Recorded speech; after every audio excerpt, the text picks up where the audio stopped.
Hello प्रिय विद्यार्थियों, आप सभी का अपनी पाठशाला में स्वागत है। कक्षा 4 और 5 में लगभग 26 कार्यपत्रक हल होने के बाद या 26 वर्कशीट हल होने के बाद असेसमेंट फेस्ट है। तो इसको हल करेंगे। अब इसमें जो क्वेश्चन आंसर आए हैं, ये क्वेश्चन आंसर इससे पहले की जो वर्कशीट अपन ने पढ़ी हैं, ध्यान से समझी होंगी, उन्हीं में से क्वेश्चन दिए गए हैं। तो आप उनको ध्यान से समझने के बाद ही इसको हल करें तो बहुत बेहतर रहेगा। या मदद के लिए ये आपका वीडियो है। केवल नकल नहीं करें, याद करें, समझें, और जहाँ पर भी आप अटकते हैं तो देखने का प्रयास करें और रिपीट करें उसको और याद करें। फिल ए एन और द आर्टिकल। तो सबसे पहले आर्टिकल यूज़ करना है। ए एन और द का प्रयोग कहाँ होगा? एक वचन के लिए ए का प्रयोग होता है और एक वचन के लिए ही एन का प्रयोग होता है। और किसी फेमस वस्तु के लिए या फेमस जगह के लिए, फेमस स्थान के लिए तो वहाँ पे दे का प्रयोग होता है।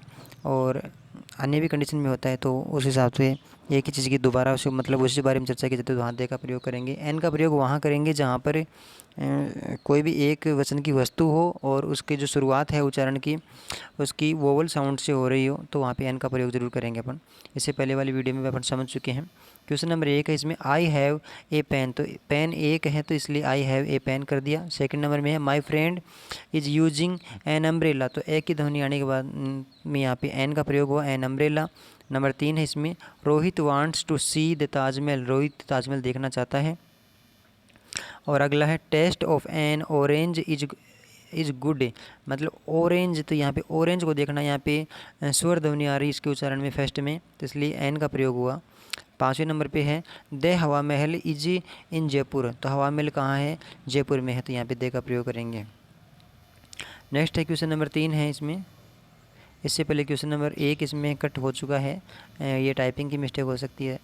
तो क्वेश्चन नंबर नेक्स्ट है इसमें look at the picture and right the name of occupation. अपने को पिक्चर देखनी है और उसकी ऑक्यूपेशन की स्पेलिंग याद कर लीजिए। इसका मतलब होता है व्यवसाय, कि कौन सा व्यक्ति क्या व्यवसाय करता है। तो आप व्यवसाय की स्पेलिंग याद कर लीजिए, व्यवसाय। तो इन द फर्स्ट सेंटेंस है and he see in the second sentence. Second sentence में ही और सी करना है। पहले वाले वीडियो में पढ़ चुके हैं कि पुरुष के लिए ही का प्रयोग करेंगे और महिला के लिए सी का प्रयोग करेंगे। ऐसे अच्छी सी का प्रयोग करेंगे। दोनों का ही मतलब वह होता है, वह होता है। सी का भी मतलब वही होता है और ही का मतलब भी वह होता है, और दोनों अलग अलग कंडीशन में यूज होते हैं। पहला है मनीष इज ए पोस्टमैन। तो मनीष क्या है? अपनी तस्वीर में दिख रहा है, पोस्टमैन है। मनीष एक पोस्टमैन है। और है दूसरा है इसका, इस सेंटेंस में ही डिलीवर्स लेटर्स है। तो वह लेटर्स डिलीवर्स करता है या पहुंचाता है, तो पुरुष के लिए ही का प्रयोग किया। इसी प्रकार से श्यामा इज़ ए गर्ल। आपको तस्वीर में दिखाई दे रही है कि श्यामा कौन है? Shyama is a girl. और सी सिंग्स ब्यूटीफुली, वह बहुत सुंदर गाती है। नेक्स्ट इसमें use appropriate preposition in, on, under. तो इन का और ऑन का और अंडर का प्रयोग करेंगे। इससे पहले वाले कार्यपत्रक में वर्कशीट में अपन पढ़ चुके हैं कि इनका प्रयोग किसी वस्तु कोई अंदर होती है तो वहाँ करते हैं। ऑन का प्रयोग जब कोई वस्तु किसी वस्तु के ऊपर होती है तो वहाँ ऑन का प्रयोग करते हैं, और जब कोई नीचे होती है तो वहाँ पे अंडर का प्रयोग करते हैं। पहला है, आपको 3 तस्वीर दिख रही है, उन 3 तस्वीरों का आधार बनाकर 3 सेंटेंस दिए गए हैं।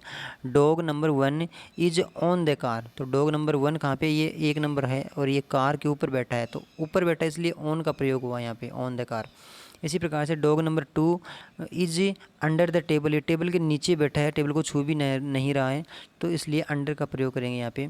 अगला है cat is in the basket. तो कैट बास्केट के अंदर है, अर्थात टोकरी के अंदर बैठी है, तो अंदर के लिए इन का प्रयोग करेंगे। नेक्स्ट क्वेश्चन है write 3 words beginning with the letter P से शुरू होने वाले 3 अपने को वर्ड लिखने हैं। इस प्रकार से आप लिख लीजिए पी ई ए। पी मटर होता है। अपने वेजिटेबल्स के नाम पढ़े थे, इससे पहले वेजिटेबल से संबंधित वर्कशीट हल कर चुके हैं तो उसमें इसका भी जिक्र हुआ था, पी ई ए पी यानी मटर।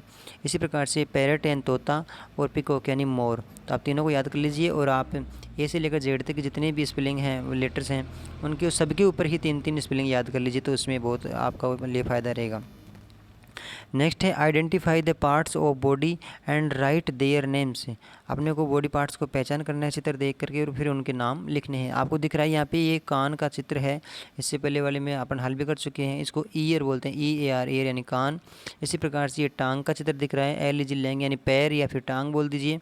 फिर ये आँख का दिख रहा है तो E Y E I miss आँख। और इस प्रकार से ये वर्कशीट अपनी कंप्लीट हो गई। ये असेसमेंट फेस्ट था। इसके बाद में हल करेंगे अपने कार्यपत्रक को, वर्कशीट को।